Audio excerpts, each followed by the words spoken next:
Almighty Father, today we are witnesses to the love shared by Sir Vic and Mom Josie. We thank you for giving us the opportunity to spend the abundance of love manifested in the maturity of marriage. Give them the wisdom and the serenity of their hearts as we partake with them today of our prayers for a wonderful life. May we ask everybody, fill up your glasses.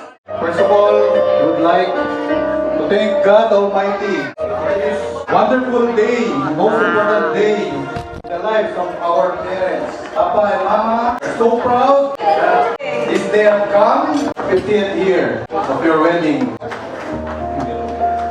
And we would like to thank all of our guests here for coming here to celebrate with us for this momentous occasion.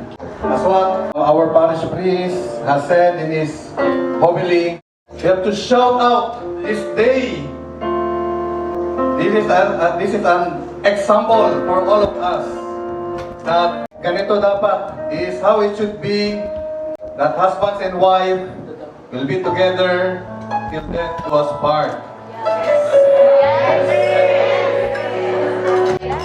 And I thank also for my sister here who helped out in preparing this, Kiana, Risha, Kirsten, and my brother-in-law, Arjun, and my nephew, Tristan, here. And all the rest of our relatives, there are about 40 in all, who came from Ilocos. There are 40 in all. And also, mga nakakilala sa amin here, you know that we are not from this place. We are from Hapra, my parents. Wala kaming family dito, kami lang. But, because of you, who have become close to us, kayo ang aming family dito. And you know how close we are. And all of you know, you are here now because you are family. Our warm greetings from the province of Abra in the municipality of Banguet and Pilar in the Cordillera Administrative Region. I have here with me my second son who just came along from Al-Kubar, Saudi Arabia, in the person of Katie. And of course, his wife from Kamiling Taglak, Divine. Their children, Nina, Sander. And to you, my friends, let me introduce to you also my better half, Janet. My heartfelt congratulations and best wishes to Manong Vic and Manong Josie. And I'm very glad that I am here with you to continue staying with them 50 years ago as we started accompanying them to say their idols. We are glad to see them in good health and in so many blessings. And of course, they have already with them through so many struggles, through many obstacles. They were able to let go their problems and they were able to stand all the sacrifices and toils that brought about their lives, their marriage lives. As a fruit of their labor, we're here. Raymond, congratulations. And likewise to Joy. I wish and pray that you still have good years to come to welcome your great grandchildren and to help them find also their identities, tracing their roots. Of course, not only here in Tacloban, but way from the province of Abra. Raymond and Joy, you know very well that you are full-blooded Ilocanos.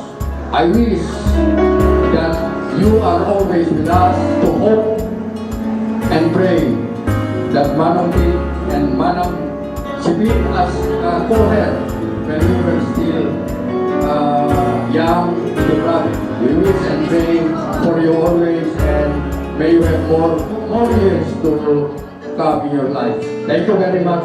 We were the first friends of Nick and Josie. When they first arrived in Tacloban, they had no family. They had no friends. So my husband, Mansinda, and a group of them has started managing them. As usual, in Philippines, in Tacloban, their bonding is not fighting. So they were first involved in gun fighting. And then there was one time, now my husband is he was in his Tacloban. And one time he came home and he told me, calls me, Josie said to me, I was insulted. Please do not get my husband. Do not come here to the house and get my husband. Because we're all going to the gas fight. And he was so ashamed. But in spite of this, they were close friends after the time that happened. So that is the life in a group. We share everybody's effort. If you become close friends. And Vic and Josie are not difficult to become friends.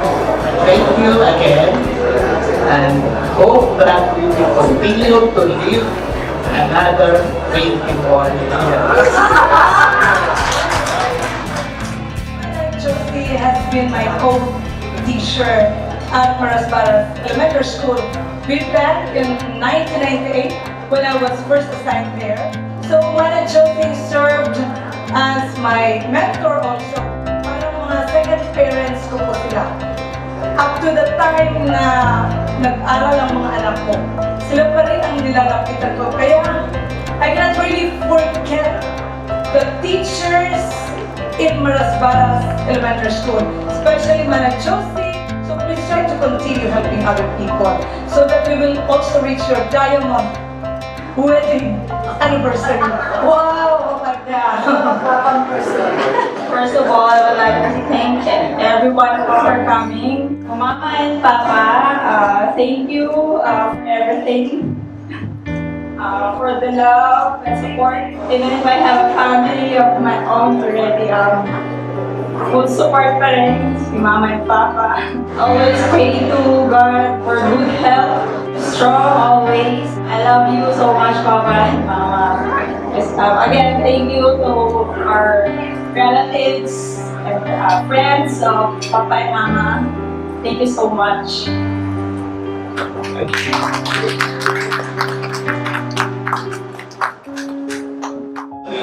years. 50 years has come and gone since that day.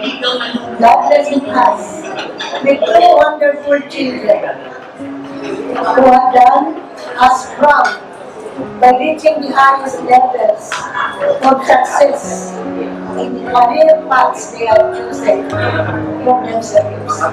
Four grandchildren have followed, not followed.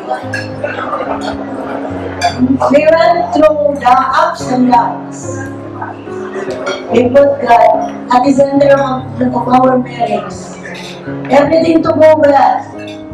We still have arguments. Natul, baka mo may arguments ka. We still have arguments over petty things. But we are able to sort them out at once. Thanks to our God, to our Lord Almighty, and Mama Mary, for they are always beside us until we reach where we are to go. Thank you. Thank you.